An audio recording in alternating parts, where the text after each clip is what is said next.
As training providers, the environment that we're working in as a training provider is very different now to it was about 10 years ago. For one, there's been massive cuts across services, so we can't release staff to actually attend training. So we have to think of other ways of educating staff. That's one of the key changes. Another change is that we're working more through social media. A lot of people are on their mobile platform. Besides destroying families, it's also actually people are also learning much more through these platforms. So as an organisation, we've been thinking about how can we get our message across, and so came the idea of the infographics. And when we produce these infographics, an enormous amount of work goes into them. First of all, we will review the evidence base, and that takes a long time. Then we will put our practice hat on and think, what are the issues in practice? What is happening out there that needs to be challenged, talked about, corrected? We will also never ever, apart from in one infographic, use pictures of real people, because one, we don't know if they've given permission, and two, we don't want to perpetuate negative stereotypes of what old and dementia is. So our infographics kind of go through that process.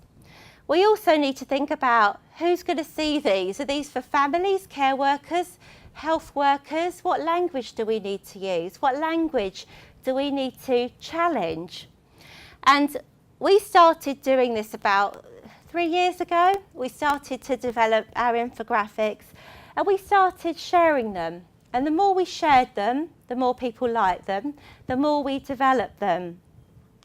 And just to give you an idea of our impact with these infographics, over Dementia Awareness Week, 100,000 people around the world saw our infographics. Trish, do you want to do a very brief about this particular infographic? Do you see she put the emphasis on the word brief? Okay, yes, this infographic is something that came off very easily for me. We do spend a lot of time creating these infographics, and frankly, I could do 3 of these. It's about words, really. It's very simple. I'm a true and firm believer that what we say affects what we think, and what we think affects what we do.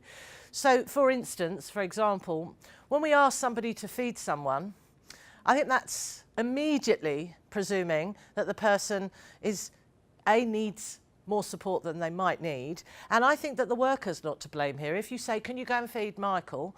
Then the person's going to go over, pick up the spoon and start putting food into Michael's mouth. But actually, Michael might just need support to cut his food up or the plate turned round, actually. And what we need to say is, can you support Michael to eat? So I have a really strong opinion about words, and I've been fighting the first one on this for a long time, I think, and particularly challenging behaviour. Challenging behaviour is a term we use in care or in schools. It's crept in, and certainly in kennels for dogs. But we don't use it about ordinary life. If I go to the pub and have a row with someone, they don't say as I'm leaving, that woman's got right challenging behaviour.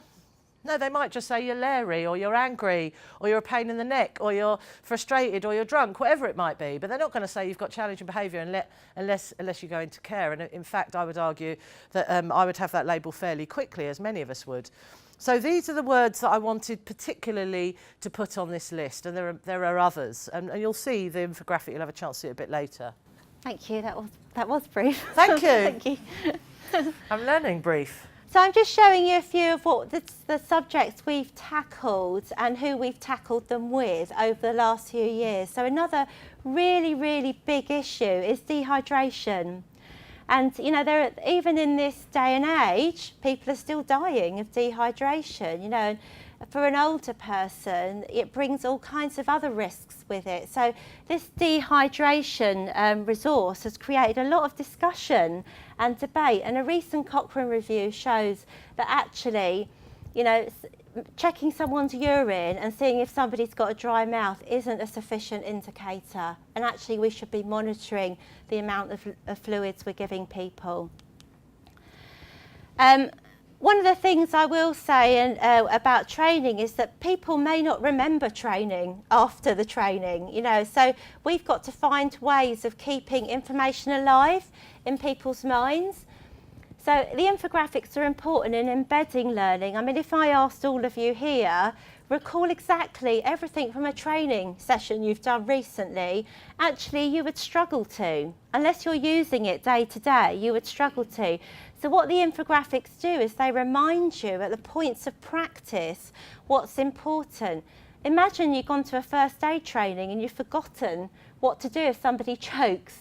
And someone's choking in front of you, and then potentially you've got an infographic here at the point of practice. You might not think about it in the panic, but at least you've got the resources there. Mind Echoes, another really important resource, because people with dementia experience all kinds of confusion, and sometimes it's wrongly attributed to the dementia. And Mind Echoes was produced, if I'm allowed to say this, Helen, after a few glasses of wine and late night Twitter chat.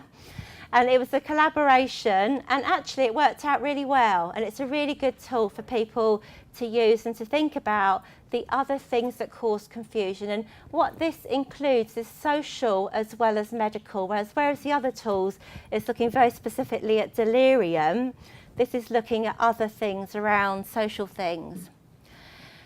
As I said, we've had opportunities to collaborate, and this tool was created by the LEAD Coalition, which are the most powerful force around dementia in the States. They're a very powerful network of organisation that wanted to work with us around stigma, because stigma is in access to services, stigma is in our relationship building, stigma is everywhere around dementia. So how do we tackle it and challenge the topic? And so we developed a resource. And this one, which is straight off the print, it was only used yesterday at a conference because it's Delirium Week this week, developed in conjunction with a doctor that's championing delirium. And it's a very important message that delirium is preventable, you know, and these resources are really important in making sure that that learning is continuing at the points when it's really, really critical.